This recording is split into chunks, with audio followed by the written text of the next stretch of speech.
au fur et à mesure, dans le courant de l'année 2021, on a eu la fin de l'épidémie de ce qu'on appelait le Marseille 4, qui est celui qui est né en France, qui était le plus mortel de tout ce que l'on a eu, le plus dangereux de tous.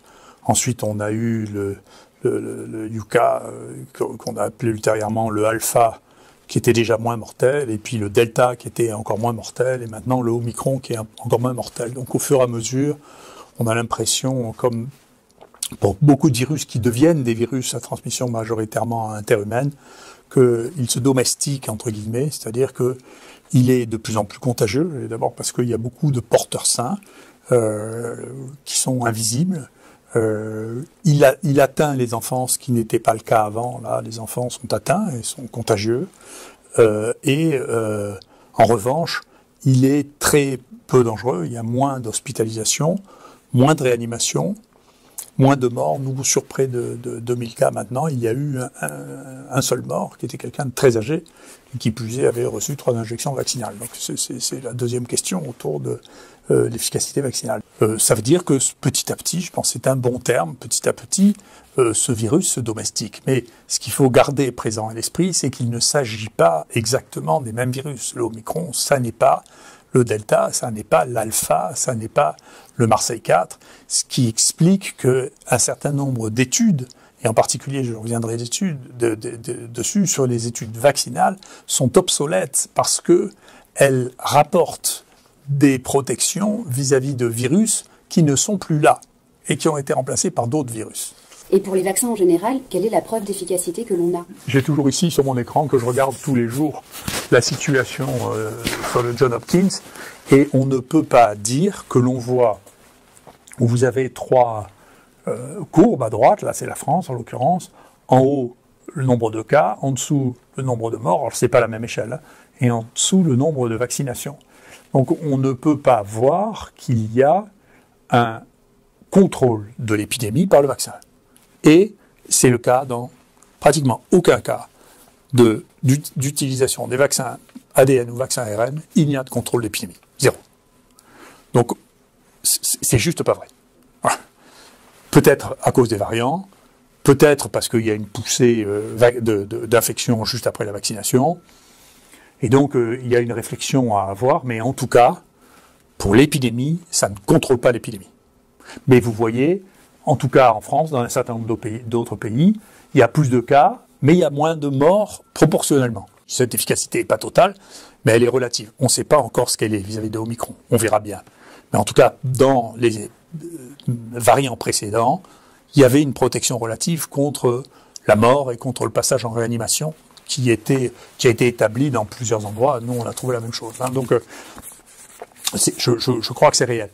Alors, il y a un travail merveilleux qui vient d'être mis en ligne par Ioannidis, hein, qui est, je suis pas toujours d'accord avec lui, mais il est extrêmement intelligent, et c'est le plus cité de tous les épidémiologistes du monde. Donc, il montre 2 choses.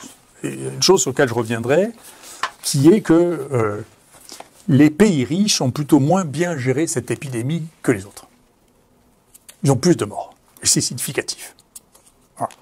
Donc, c'est intéressant de voir que dans les pays qui ont un niveau de richesse moyen, la mortalité est franchement plus basse, 0,2 à 0,3%, que dans les pays qui sont riches, dans lesquels la moyenne est de 3% de mortalité. Donc il y a quelque chose de vraiment très important qui se passe, et que l'on peut voir d'ailleurs sur ces courbes, qui sont sortis de World in Data. Si vous regardez le nombre de cas, sans même parler de la mortalité, vous avez ici les pays riches, là le monde entier, et puis là les pays pauvres. C'est le nombre de cas. Donc, et c'est les endroits dans lesquels la couverture vaccinale est la plus importante au monde. Dans tous ces pays, si vous faites le total de la couverture vaccinale, vous en êtes à je sais pas, plus de 80% dans tous ces pays. D'accord ? Il ne faut pas oublier que on a fait maintenant plus de 9 milliards de doses de vaccins dans le monde, d'ailleurs plus d'1 en moyenne par humain, et la plupart dans les pays très riches. Donc, quand même, on ne contrôle pas bien l'infection. Et qu'est-ce qui se passe? Alors, pourquoi il y a plus de morts? Une des raisons pour lesquelles il y a le plus de morts, c'est pas la seule. Une des raisons, c'est que on a fait beaucoup moins de soins de proximité. On fait moins de soins de proximité dans les pays riches, où il semble que le médecin soit sorti de la gestion de la maladie. C'est quelque chose contre quoi je me suis disputé et qui m'a valu beaucoup d'ennuis. C'est les médecins qui doivent s'occuper des malades. Ça se dirige pas avec un ordinateur ou ça se dirige pas avec des gens qui font des modèles ou des mathématiques. C'est du soin. Ça, c'est un premier point. Et le deuxième point, c'est que, effectivement, nous avons une population qui est âgée et on sait très bien que la population en France, en 2020, où on a les données entières, il y a la moitié des gens qui sont morts qui étaient dans des EHPAD. Donc on voit bien ce que c'est la cible. D'accord ? La cible, c'est les gens âgés. Et donc, lui, il reprend sur les analyses, toutes les analyses qui sont disponibles dans le monde entier. Donc, la mortalité dans le groupe de... Moi, on est en train de se poser la question de est-ce qu'il faut vacciner les jeunes ? La mortalité dans le groupe 0-19 ans est de 0,0013%. Et elle finit par augmenter, bien sûr. Et au-delà de 85 ans, elle est absolument considérable. Donc, on sait bien que c'est à partir de l'âge de 60 ans, peut-être de 50 ans pour ceux qui sont vraiment très inquiets, que la vaccination va avoir un effet. Mais au niveau collectif, il faut être clair, il n'y a pas d'évidence de contrôle de l'épidémie actuellement par les vaccins. Même si on court, il ne faut pas croire ce que dit la presse. La presse, elle dit la vérité du jour, donc si ça diminue, c'est grâce au vaccin, si ça augmente, c'est pas sa faute, ou c'est parce qu'il faut faire une deuxième, ou une troisième, ou une quatrième injection. On ne peut pas jouer comme ça sans arrêt en disant non, ça a très très bien marché, je vous promets.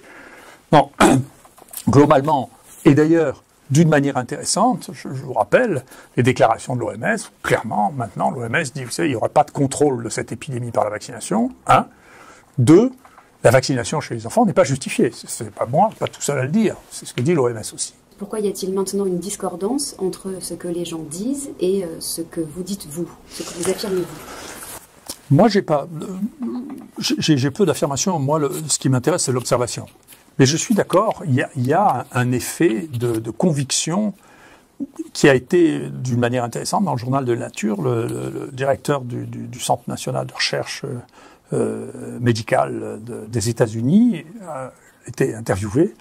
Et il dit que ça devient de plus en plus difficile de faire de la science du fait de la passion politique et claniste qui existe actuellement. Donc actuellement, je sais pas, les gens doivent manquer de religion, mais le vaccin est devenu une religion, c'est aussi violent. Il y a des militants, des prêtres, un directeur général de la science publique qui passe son temps à intervenir dans la presse en disant il y a des gens qui disent oui, ceux qui se vaccinent pas sont des assassins.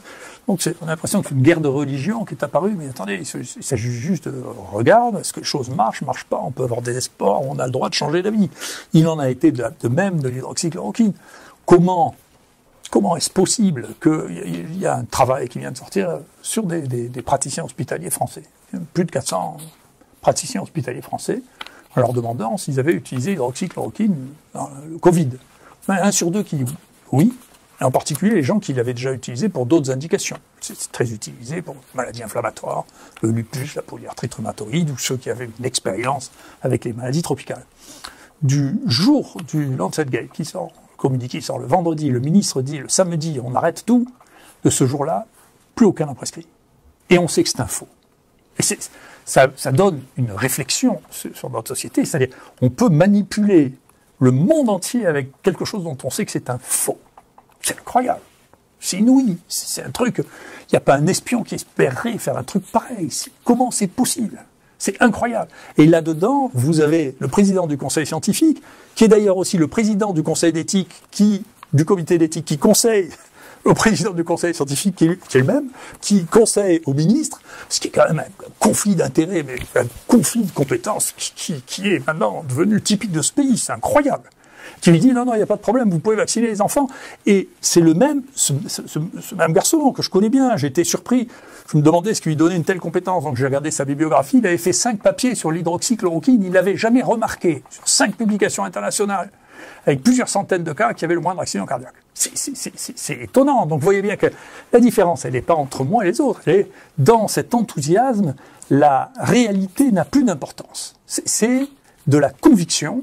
Et c'est quelque chose qui a été développé philosophiquement, y compris par celui qui était le président du conseil scientifique de Sciences Po, en disant entre la réalité et l'objectif, c'est l'objectif qui doit dominer sur la réalité. C'est ça qu'il a enseigné à tous les gens à Sciences Po. Donc les data, c'est moins important que ce par quoi vous êtes concerné. C'est extraordinaire, c'est un des papiers les plus cités au monde. C'est extraordinaire. Donc ça veut dire que à chaque fois que vous dites quelque chose que vous constatez quelque chose ou que vous parlez vraiment de science, pas de vos convictions. Moi, j'ai pas beaucoup de convictions de ce point de vue. Je m'en fous un peu. Je gagne d'argent ni dans un sens ni dans l'autre, ça m'est égal. Mais ce qui m'intéresse, c'est que on apprenne quelque chose et que ça sert maintenant et puis à l'avenir. Donc c'est de la connaissance contre la croyance. La croyance, c'est une chose, c'est pas le domaine dans lequel je travaille. D'accord ? J'ai mes croyances qui sont les miennes, mais je vous en fais pas. Pas plus que je vous fais part de mes opinions politiques. D'ailleurs, je sais même plus si j'ai des opinions politiques. Je suis, en fonction des moments, il y a des gens et des discours avec lesquels je suis d'accord et d'autres non. Hier, j'étais tout à fait d'accord avec le discours de Mélenchon. Je trouve absolument remarquable. C'est pas vraiment le camp pour lequel j'ai voté dans ma jeunesse, ce que je vous dise. Mais c'est lui qui parle le mieux de cette situation. Si il y a des gens qui sont étiquetés comme étant d'extrême droite, qui trouvent que la liberté est une chose importante, peut-être on se retrouve dans une situation un peu étrange, mais qui a déjà existé pendant la Deuxième Guerre mondiale, dans lequel c'est les gens d'extrême gauche et les nationalistes qui se battent pour la liberté. Enfin, quand même, Marx disait l'histoire se répète la première fois comme un drame, la deuxième fois comme une farce. J'ai un peu le sentiment de voir ça. Alors on voit les extrêmes maintenant qui se battent pour la liberté et ceux qui étaient les libéraux qui se battent pour l'obligation. C'est un truc.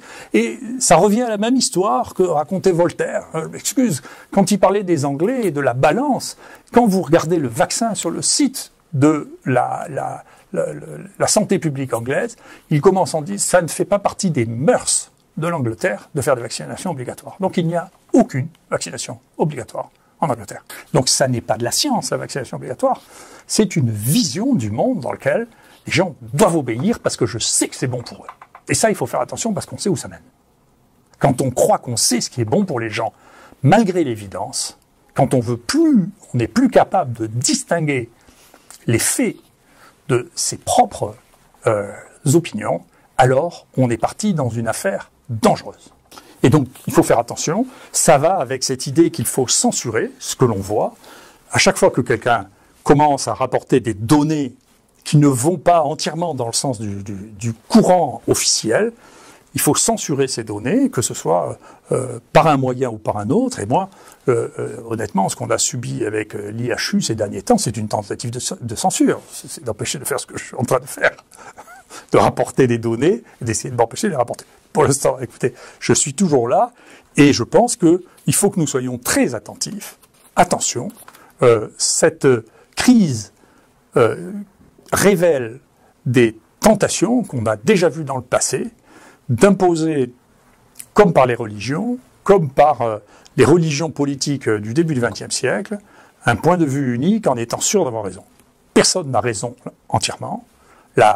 Il n'y a pas de vérité transcendante et absolue dans le domaine de la science et dans le domaine de la connaissance. Les choses changent, évoluent, et nous devons nous adapter à l'évolution de cette connaissance.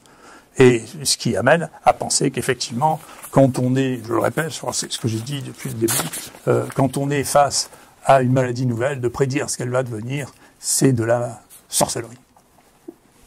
Merci pour votre attention.